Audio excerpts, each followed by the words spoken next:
আমাদের মহামান্য রাষ্ট্রপতি পদত্যাগ করেছেন শারীরিক কারণে, তার পদত্যাগপত্রে বিস্তারিত উল্লেখ করেছেন।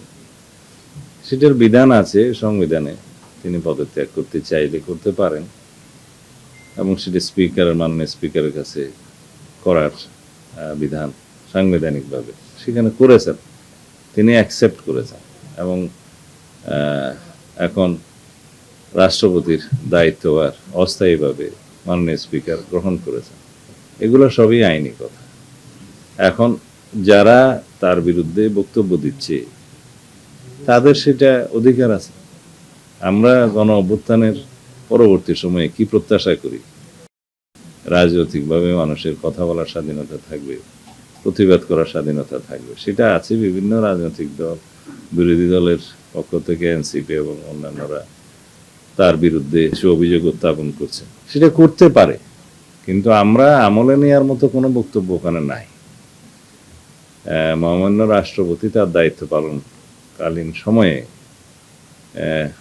স্বৈরাচারের শেষ দিকে ইন্টারিম গভর্নমেন্টের পুরোটা এবং বর্তমান রাজনৈতিক সরকারের এই প্রায় 5-6 মাস এই সময় তিনি সাংবিধানিকভাবে দায়িত্ব পালন করেছেন এবং বিধিবিধান অনুযায়ী করেছেন।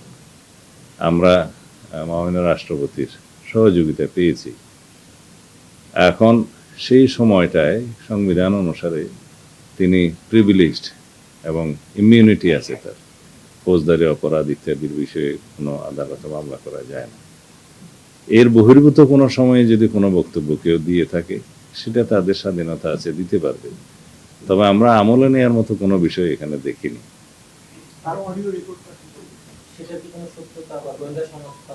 কোনটা? এটা আমরা পত্রিকায় দেখেছি। কোন পত্রিকা এরকম একটা নিউজ দিল, তার কাছে কি তথ্য প্রমাণ আছে তাকে জিজ্ঞেস করতে হয়। আমাদের কাছে সেরকম কোনো তথ্য নেই। আর কথা বলার জন্য লন্ডন যেতে হয় নাকি? আজকালকার ইন্টারনেটের দুনিয়ায় লন্ডন যেয়ে কারোর সাথে কথা বলতে হয় না, তো এটা আমার কাছে অলিক মনে হয়। কথা বলতে চাইলে তো এখান থেকেও বলা যায়।